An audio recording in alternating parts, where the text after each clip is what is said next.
So you're a dog owner in Portland, and you already know this city is pretty much heaven for our four-legged friends.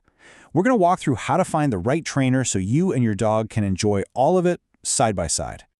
Let's just picture it for a second, right? Calm, peaceful walks through the city, stress-free, happy romps at the park.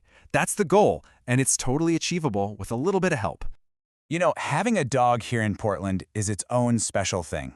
We've got everything from crowded downtown sidewalks to huge forest parks. Good training is really what gets your dog ready to handle all of it safely and, well, happily. A Portland dog needs a unique set of skills, doesn't it?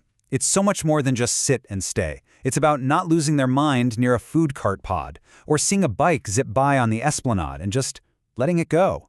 Or, just chilling out while you're trying to enjoy a beer on a patio. Training is what builds that confidence for the real world. Okay, so where do you even begin?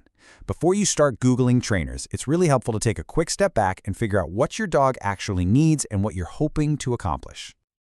First up, just think about their age.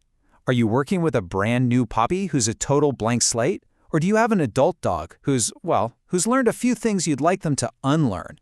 That answer alone is going to point you in the right direction. Next, what are your biggest goals? Are we talking about the puppy essentials, like house training and meeting other dogs nicely? Or maybe just the basics, like coming when called? Or is it the leash pulling? Is it finally time to stop the pulling? It could also be a bigger behavior thing, like anxiety or reactivity. Just knowing your top priority helps a ton. And then you've got to think about the where. In-home training is amazing for things that happen, at home, like bolting out the front door. It's also great for practicing on your actual daily walk. Group classes, on the other hand, are perfect for learning to focus when there are other dogs and people around. Plus, they're usually a bit easier on the wallet. All right, so you know what you need. Now for the main event. How do you actually find a good, qualified trainer here in Portland? Honestly, this is the #1 thing to look for. A trainer who is committed to positive reinforcement. This whole approach is about building trust. You're rewarding your dog for what they do right instead of punishing them for what they do wrong. It works, it's kind, and it creates a way better relationship with your dog. Now, Oregon doesn't actually require trainers to be licensed, which can make things tricky. That's why these certifications are so helpful.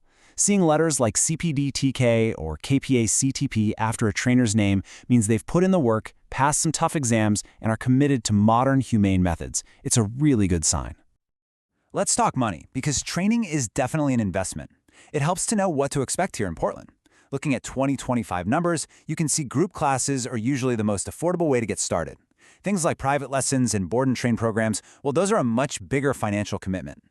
So once you have a short list of trainers, it's time to make some calls. It helps to think of it like a little interview. You want to make sure they're the right person for you and for your dog. Here's a quick checklist for that chat. First, just double-check their methods. You want to hear positive reinforcement. Ask about their certifications and background. A fantastic question is, how will you tailor the training for my dog and our life here? And of course, get a clear picture of how they track progress and what the total costs will be, so there are no surprises down the road.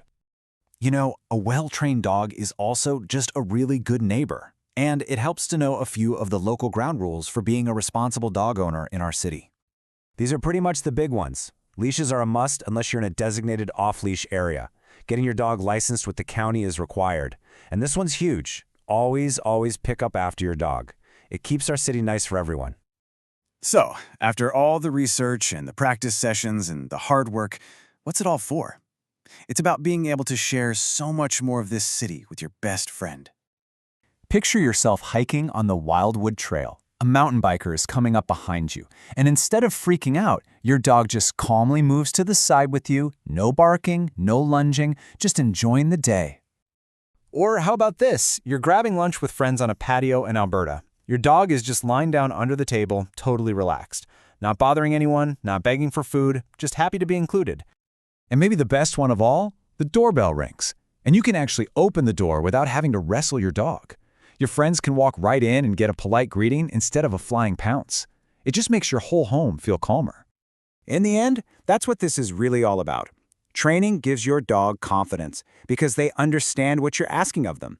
A confident dog is a happy dog, and a happy, well-trained dog is the absolute best companion for getting out there and enjoying every trail, every park, and every patio this city has for us. Good luck with everything.